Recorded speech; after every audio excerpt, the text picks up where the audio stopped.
Earlier in this course, I told you about your role as a speaker. As a speaker, I can take any speech and bring it down to one of three types. Either you are speaking to inspire an audience, or you're speaking to propose an idea to them, or you're speaking to teach something to them. Now, regardless if you're speaking to inspire, to propose an idea, or to teach, your role is ultimately the same. And that role is that you need to be a change agent. You need to see yourself as someone who is changing the mindset, the beliefs, the ideas, the thoughts, the mind frame of your audience. Right now, you have a set of beliefs about your topic, and that might be different to what your audience's beliefs are. And you need to see yourself as a change agent and structure your content in a way that makes sense for your audience. I'd now like to refer to Aristotle. And he simply said that the art of persuasion encompasses three aspects. Number one, it relates to your logos. And logos refers to the logic of your argument. Are you building up to a logical sequence? The second refers to your ethos. And your ethos refers to your ethics, your believability, your integrity. And somewhere in your presentation, your audience needs to get your ethos and understand that they can trust you and trust what you are saying. And the third part of Aristotle's model of persuasion refers to pathos. And pathos refers to your emotion. Somewhere in your presentation, you need to stir the emotion of your audience so that they can feel as excited and passionate as you are about your topic.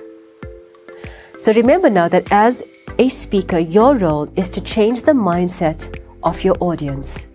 And you do that by covering logos, ethos, and pathos.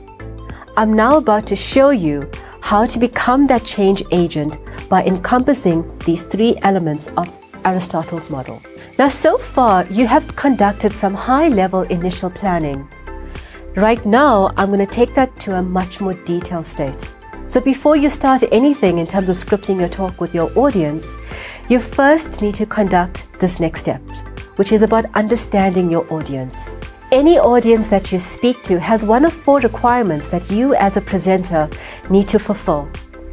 Number one, they have some sort of pain. So let's take an example. If you're a speaker talking to a group of people on the importance of health, and you're trying to sell to them a health product that's going to improve their health and wellness in some way. So what is the pain that they are going through right now? Perhaps the pain that they are going through is unhealthiness. They are overweight. They're unable to get to a diet. It's difficult for them to start exercising. And as a consequence, they're feeling unhealthy and unfit. The second requirement is to look at their need. What is their need? Their need might be a more healthier state.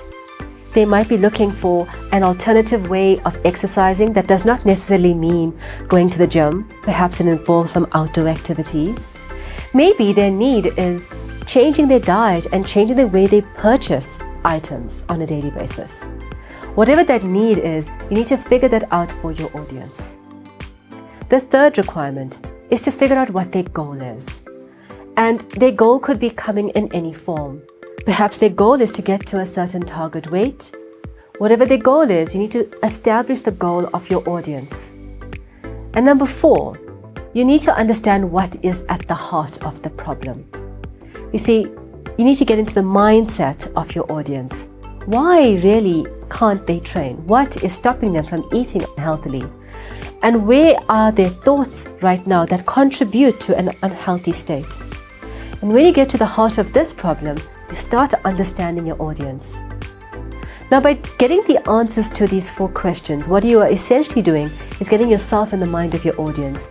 And once you do that, we can then move on to the next step. And that is about understanding the demographics of your audience.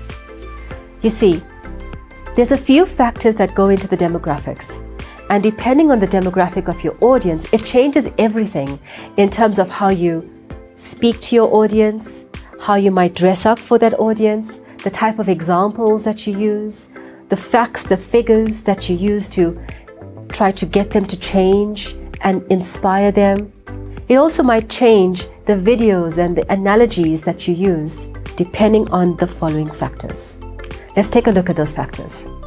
Number 1, you need to understand the age and the age range of your audience. If your audience is in the 20s to 30s versus 50s to 60s, can you see that the type of examples that you use will dramatically change?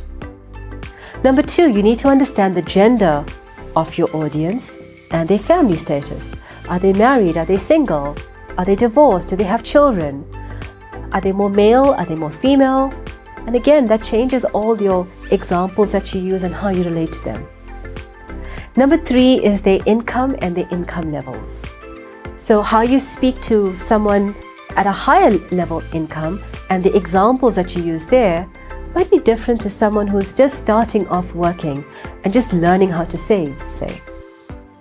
Number 4 is their educational background and their occupation. Now, depending on their background and how familiar they are with your topic, it changes the type of examples that you use. Do you use more complicated examples? Do you use simple analogies? Number 5 is the audience's familiarity with your topic. The more familiar they are with the topic, the more advanced content you need to share with them. And finally, you need to understand the mindset of your audience by asking the following questions. Number 1, what is the goals and aspirations of your audience? 2, what are their hopes and fears? 3, what are the needs that you can fulfill? 4, what are some of their values and beliefs? 5, what are their worries, their concerns, or their problems? And what I'm suggesting that you do is to really pay attention to these questions and take some time to understand them. And once you do, we can move on to the next section, which is piecing all of this information together. Right, so we're going to stop there, because what I'd like you to do right now as an activity to this lecture is to download these set of questions that really get you to understand your audience. I want you to trust me on this. I don't know how long this is going to take you. It might take you 5 minutes, 10 minutes, maybe even 30 or maybe more. It doesn't really matter. I would like you to take some time to really get into the minds of your audience and use the checklist to answer these questions as fully as possible.